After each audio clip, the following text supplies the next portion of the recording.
Hari ini kita belajar tentang berita yang bergema. Saudara, ada dua hal yang penting yang akan menunjukkan kalau Anda itu seorang pengikut Kristus. Pertama itu diakonia, kedua itu marturia. Diakonia dan marturia ini sebenarnya adalah hal yang sama, yaitu memberitakan evangelion, kabar sukacita. Ya, Tuhan Yesus berkata, pergilah ke seluruh dunia, jadikanlah semua bangsa, beritakanlah Injil ke seluruh dunia, ya.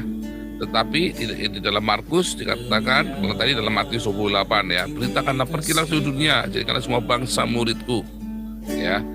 Tetapi dalam Markus, beritakanlah Injil kepada segala makhluk. Nah, bagaimana cara Anda memberitakan Injil kepada anjing Anda? Bagaimana Anda memberitakan Injil kepada tawon-tawon itu yang ada di ladang? Bagaimana Anda memberitakan Injil kepada burung hantu? Ya kan? Ternyata evangelion, kabar sukacita itu bukan cuman huruf-huruf di dalam Alkitab itu.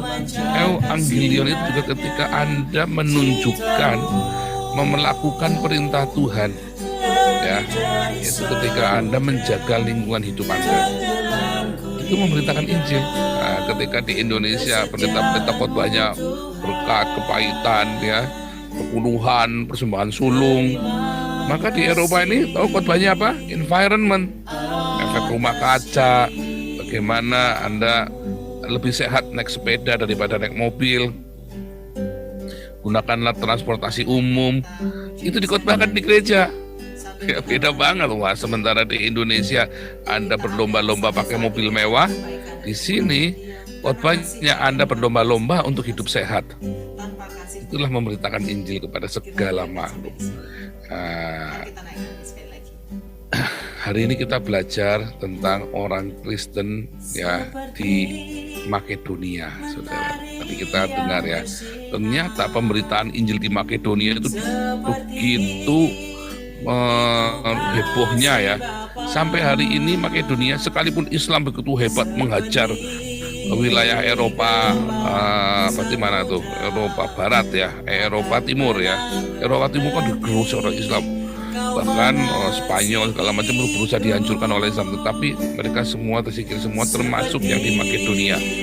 Ya, tersisi Makedonia Timur karena berbatasan dengan Turki waktu itu, ya, dan Makedonia Timur inilah salah satu yang mengkhianati, yang jadi pengkhianat, ya.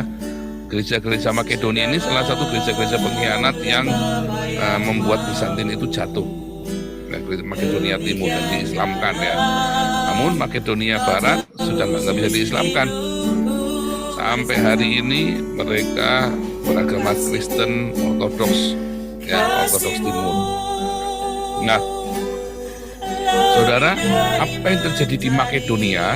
Ya, ketika Injil itu diberitakan, ketika Logos itu diberitakan, ternyata Logos itu disambut dengan baik, ya, oleh orang-orang Makedonia. Bahkan ketika orang-orang di Korintus, orang-orang yang mereka lebih dahulu menerima Injil, ya. Tetapi di Makedonia, ya, Injil itu benar-benar disambut dengan sukacita oleh orang-orang Makedonia. Mereka bukan saja mereka kemudian berhenti menyembah pada patung-patung dan kemudian menerima Yesus Kristus, tetapi mereka meremakan. Kalau Anda mendengar berita yang bergema, ya, sudah rema, saudara. Ya, ada berita yang bergema di dalam keheningan, ya, itulah rema. Saudara, ketika tadi kita baca di dalam Mazmur 19, berita yang bergema hari meneruskan kepada hari, itulah rema yang di dalam kekekalan. Karena berita yang bergema itu bukan kata-kata kita yang begini nih, hilang selesai kalau kita ngomong nih sekarang, ya ada rekamannya, tapi maksudnya ya udah hilang aja begitu. Tetapi berita itu akan bergema di dalam relung hatimu dan di alam semesta, di dalam universe ini, ketika menjadi rema, ya, di dalam hidupmu.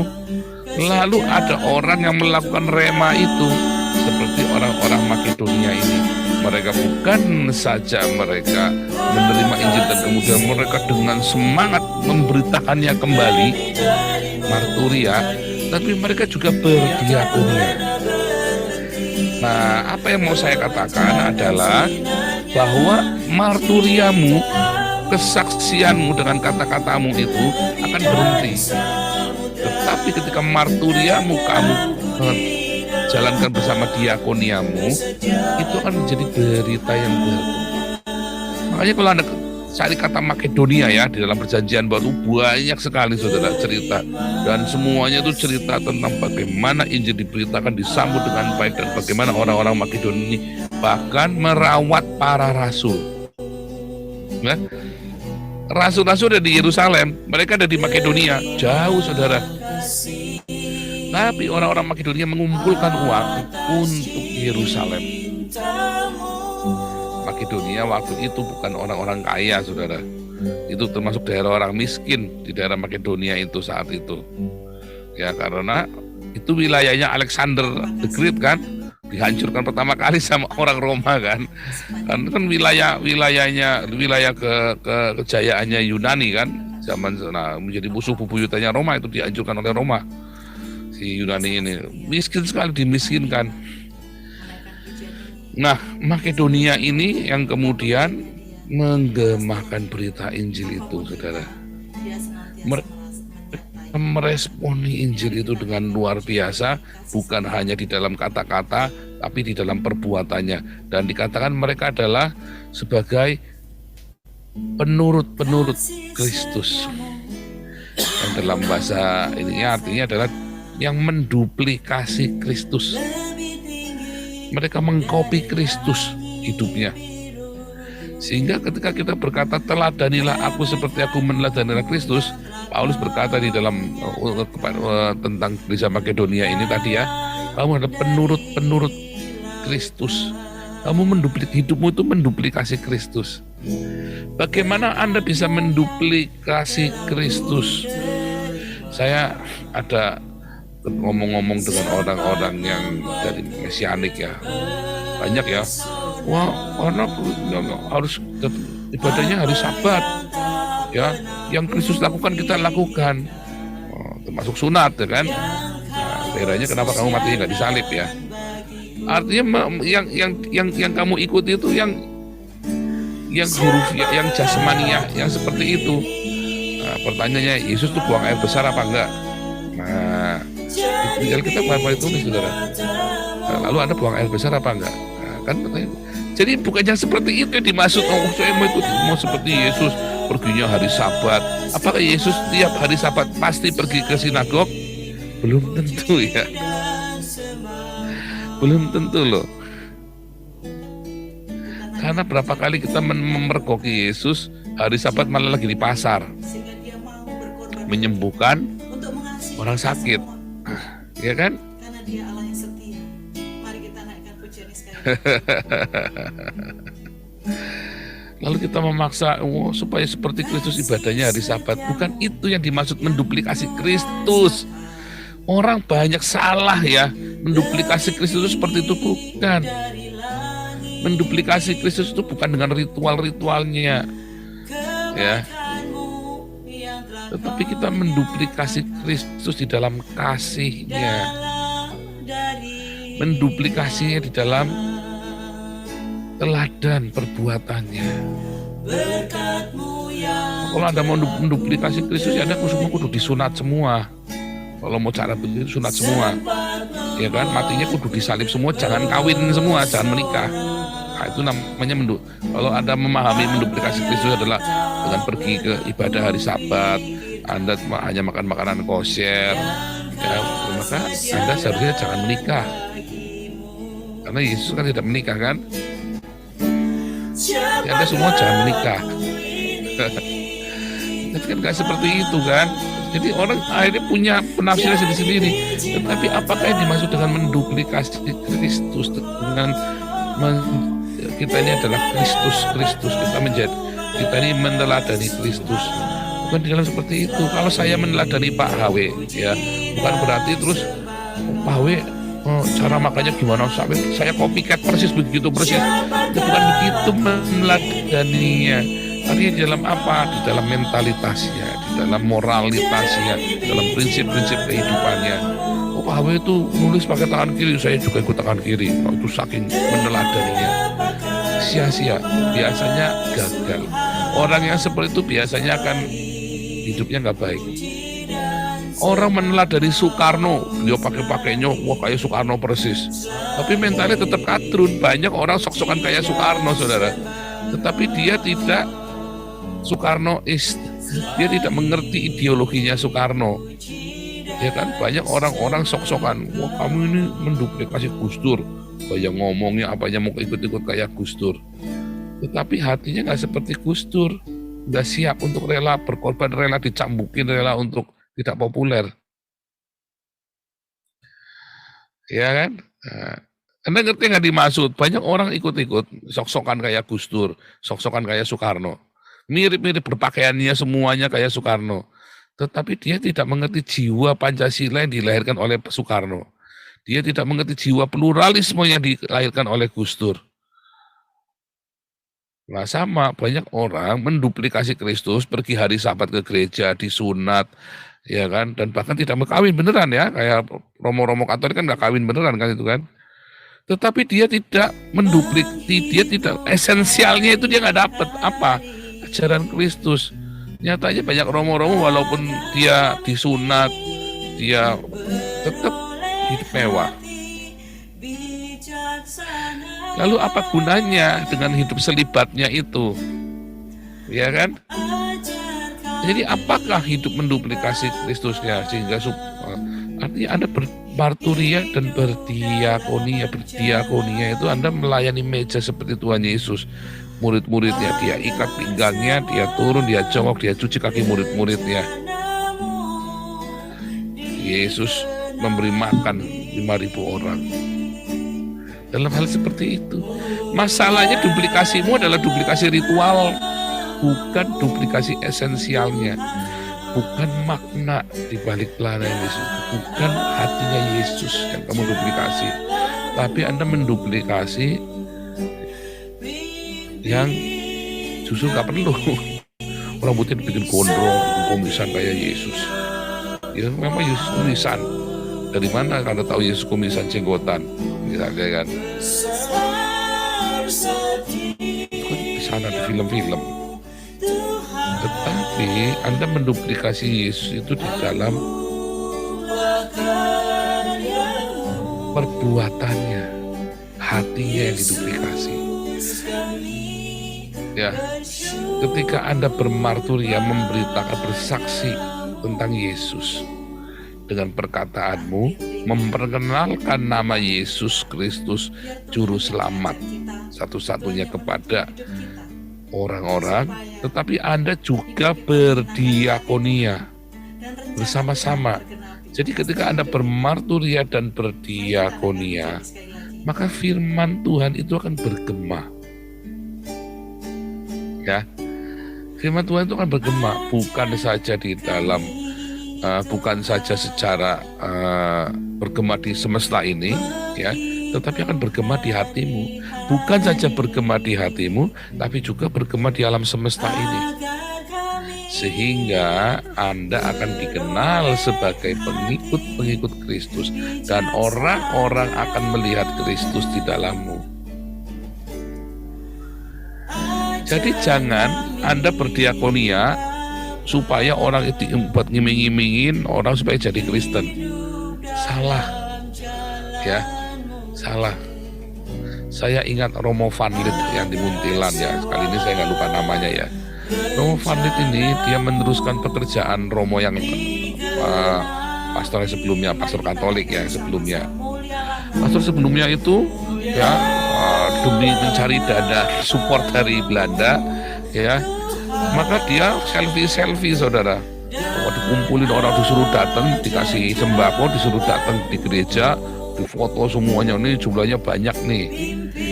Kemudian romonya diganti Romo Van Lith. Romo Van Lith melihat kalau nggak dikasih sembako nggak datang. kalau nggak ada pembagian sembako.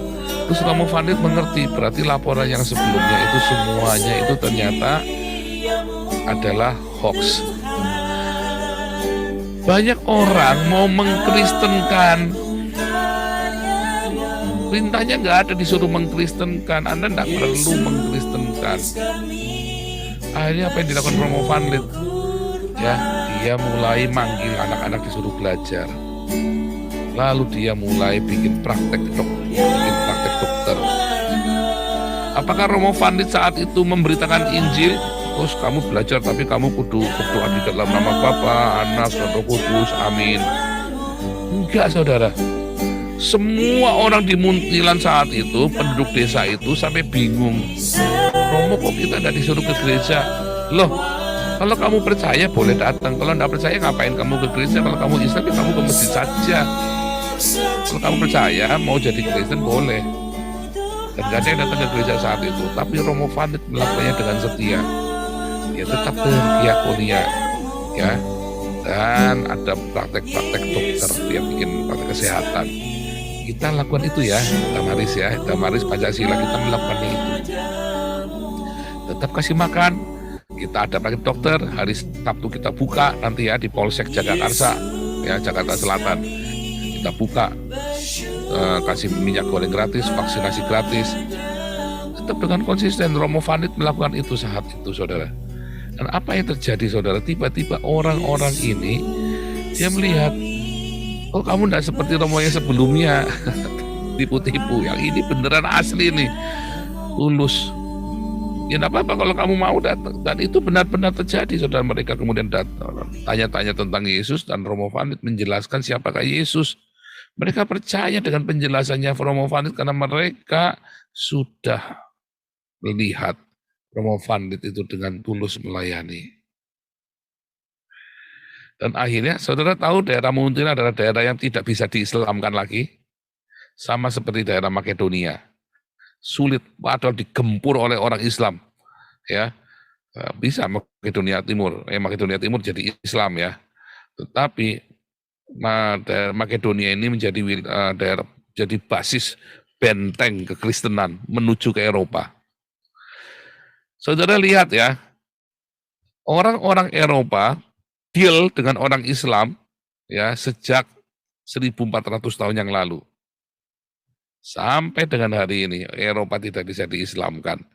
Indonesia baru deal sekali saja langsung lepak-lepak jadi Islam, cuma 100 tahun diislamkan. Ya, Malaysia, Asia banyak. Tetapi kenapa Eropa yang deal sejak 14 abad deal nggak bisa diislamkan, sampai hari ini nggak bisa diislamkan? Ya, karena orang-orang Eropa ya melakukan seperti apa yang dilakukan oleh jemaat Makedonia. Mereka berdiakonia. Anda lihat banyak pendeta-pendeta ya sekarang ini lagi tren ya pendeta jadi Islam nih di Indonesia. Lihat rata-rata pendeta yang jadi Islam adalah pendeta yang lapar, pendeta yang miskin, dibeli saudara sama orang Islam. Ya pendeta GBI, pendeta mana lagi itu kemarin ada satu lagi. Saya nggak tahu pendeta beneran apa enggak. Kalau yang pendeta GBI itu pendeta beneran ya, dibeli jadi Islam. Mengapa? Karena sinode gereja tidak pernah mengajarkan diakonia kepada pendeta-pendetanya. Ya, Anda baca logos saja tanpa Anda timpa dengan diakonia, lemah sekali saudara. Orang tidak akan menemukan hakikat Kristus di dalam logos yang Anda baca itu. Pendeta-pendeta, nggak pernah satupun pendeta-pendeta khotbah tentang diakonia, saudara. Ada khotbah diakonianya itu pengumuman diakonia, ada yang meninggal. Nah, itu makanya biasanya departemen diakonia itu orangnya tua-tua dan lagi antri mau mati, saudara. Ya kan, coba lihat. Nah, saya sampai ada kenal om diakonia itu om kematian. Setiap kali om ini datang, pasti bawa berita kematian. Om kematian kita manggilnya ya, om kematian. Repot kan? Karena gereja tidak mengajarkan diakonia lagi. Anda tuh kemana lagi? Anda dengar pertama kali pengajaran diakonia dari Zoom ini. dari YouTube ini. Iya kan? Nggak pernah ada lagi. Ya. Karena sinode tidak mengajarkan itu. Makanya lihat ya, gereja-gereja di Indonesia, kelihatannya bangunannya gede. Ada nggak isinya? Nggak ada. Maksudnya kualitasnya nggak ada. Mereka dari gereja satu ke gereja lain. Anda lihat YouTube kita, ya, kelihatannya komunitas kita ini komunitas nggak jelas. Tetapi berapa banyak orang sudah dimenangkan melalui YouTube kita. Berapa banyak jiwa yang sudah kita jangkau. Berapa banyak ya orang-orang kita selamatkan melalui YouTube ini. Ya kan? Nah, karena kita bermarturia dan berdiakonia. Gema firman Tuhan itu akan terjadi apabila ketika Anda bermarturia dilengkapi dengan berdiakonia. Harus ada dua-duanya. Karena namanya pemberitaan Injil Evangelion itu adalah marturia dan diakonia. Memberitakan dengan mulutmu Yesus adalah juru selamat. Dan Anda melakukan tindakan apa yang Yesus lakukan. Bukan ibadah hari Sabtu. Ya seperti Yesus bukannya disunat selibet, bukan. Seperti yang Yesus lakukan apa? Beri makan mereka. Karena Yesus tidak pernah perintahkan Anda untuk ibadah hari Sabtu. Yesus tidak perintahkan Anda untuk sunat. Dua yang Tuhan perintahkan. Satu, baptis. Dua, beri makan. Ya kan? Itu perintah langsung kan? Kalau kamu tidak dibaptis, kamu nggak selamat. Barang siapa percaya dan dibaptis, maka akan diselamatkan. Markus 16, ya kan? Matius 25 ayat 46. Kalau kamu tidak memberi makan, minum, pakaian, memberi tumpangan, kamu akan masuk neraka. Aha. Dua ini saudara jaminan keselamatanmu. Bukan Anda berdiakonia lalu Anda masuk surga, bukan. Tetapi ketika Anda tidak berdiakonia, Anda akan masuk neraka. Diakonia apa saya rajin Pak, itu banyak orang-orang Buddha suci, orang Islam juga banyak. Kalau Anda tidak percaya Yesus dan dibaptis, Anda tidak masuk surga. Sama. Ya, amal solehmu hanya mengurangi hukumanmu saja di neraka. Tetapi orang Kristen yang sudah mendapat jaminan surga, begitu Anda tidak berdiakonia, jaminan itu batal, saudara. Masuk neraka langsung. Langsung masuk neraka diseret. Ditanya oleh malaikat. Ya, Matius 25 ayat 46. Bu Ana tolong tampilkan Matius 25 ayat 46, Bu Ana. Jadi penting sekali saudara, supaya firman Tuhan itu bergema ke seluruh dunia. Seperti yang dilakukan oleh Mother Teresa itu. Makanya ya, nanti Anda melihat akan ada lawatan Tuhan besar-besaran. India ini sekarang ya sudah mulai ya, orang-orang sudah. Mother Teresa itu tidak pernah mengkristenkan orang ya, tidak pernah membawa orang jadi Katolik, nggak pernah. Ya, tetapi orang-orang melihat Yesus dalam Mother Teresa. Ya. Oh, ini ayatnya harusnya mulai dari ayat 45 ya. Saya saja dah. Aku aja mah. Aku aja yang tampilkan. Kalau kecuali tampilkannya bisa dari ini. Bentar.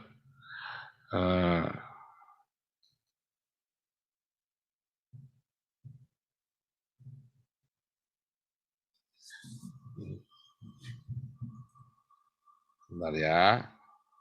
Bentar, kita punya banyak waktu.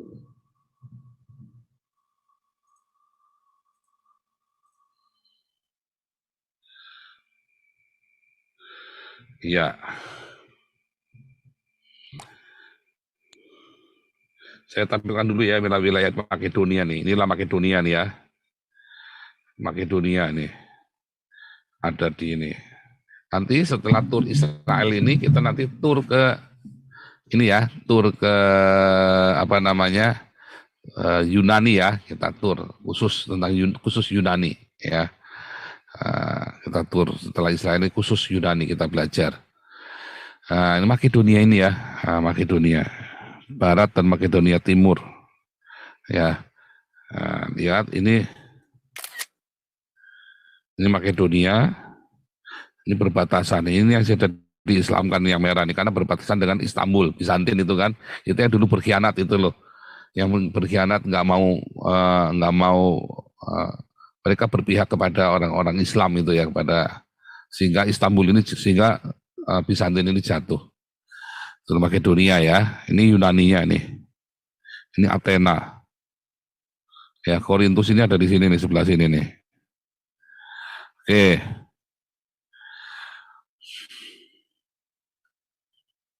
Sekarang saya tampilkan ya.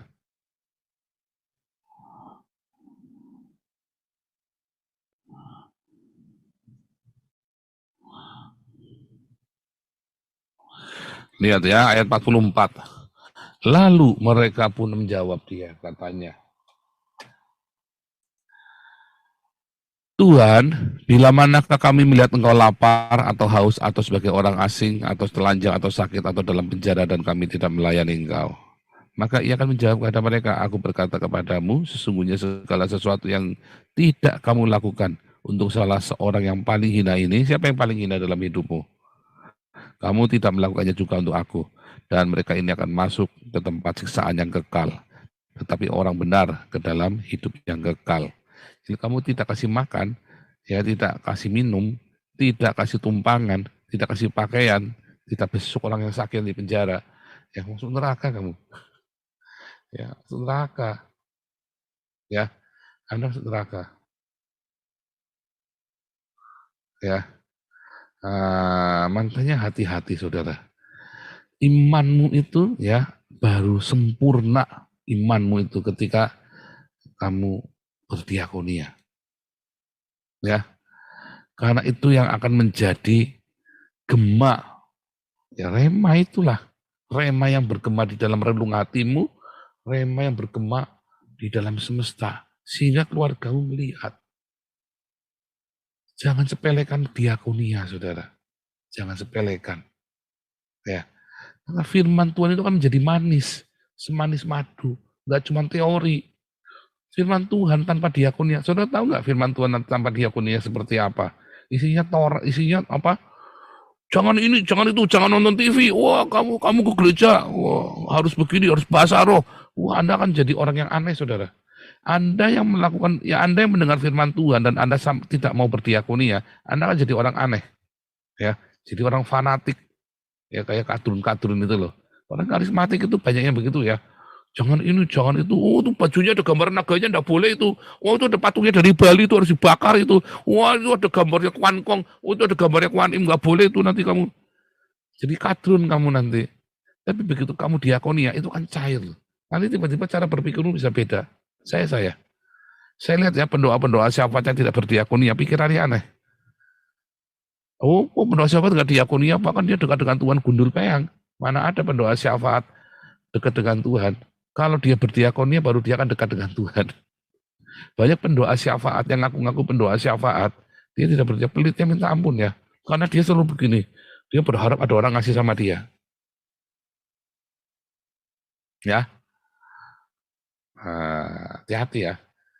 Hari ini kita belajar ya. Oh, Anda jangan ngomong pendeta pasti diakonia, belum tentu pendeta. Justru 90% pendeta itu nggak ngajarin ini. 90% gereja, sehingga apa firmannya nggak bergema, pelayanannya dia nggak bergema, saudara. Dia berdagang, rampok itu semua dari gereja lain, dirampok, dirampas, pindah ke tempatnya dia. Iya, yang terjadi begitu, ya kan? Nggak yang di Eropa, nggak yang di Amerika, nggak yang di Indonesia, sami mawon. Tapi ketika gereja berdiakonia, orang kan datang berbondong-bondong, ya, berbondong-bondong datang kepada Yesus. Termasuk di Indonesia. Mengapa susah sekali Indonesia dimenangkan bagi Kristus? Padahal kalian sudah punya segala, karena tidak berdiakonia gerejanya. Gerejanya pelitnya minta ampun, diakonianya cuma icip-icip doang. Coba all out kayak Mother Teresa. Coba semua gereja kayak Damaris, all out diakonianya. Mudah sekali Indonesia dimenangkan. Ya kan? Makanya saya bilang sama Anda ya, Anda yang sedang pergi ke gereja lain, Anda lihat pendetamu tidak diakonia, masuk aja ke Damaris, uangmu pindah ke Damaris semua, Anda tiap minggu ikut ibadah di sini saja. Ya, uangnya enggak buat saya kok, uangnya itu buat Damaris kok, buat orang-orang miskin. Serius ya. Kalau enggak Indonesia nggak dimenangkan lama. Ya, saya udah teriak-teriak begini, ya pendeta-pendetanya nggak tahu malu kan. Anda yang jadi jemaat juga masih mau ditipu juga sama pendetanya. Persembahan sulung, persembahan bungsu, persembahan bontot, persembahan apa lagi itu ya. Tatangan, persembahan tengkurap, segala macam. Anda pokoknya ikut persembahan macam-macam. Pendetanya tambah kaya, Indonesia nggak dimenangkan. Bohong, saudara. Palsu semua itu, percaya saya. Tapi ketika Anda kasih uangmu ke Damaris, itu buat orang-orang miskin, saudara. Buat kasih makan. Pasti Indonesia dimenangkan. Loh, firman Tuhannya sana enak. Anda sedang dibius dengan kata-kata yang manis dan kata-kata yang lucu. Kalau di sini kita di tiap hari katain gundulmu peyang, tapi imanmu akan bertumbuh. Haleluya. Oke, terima kasih Tuhan Yesus memberkati.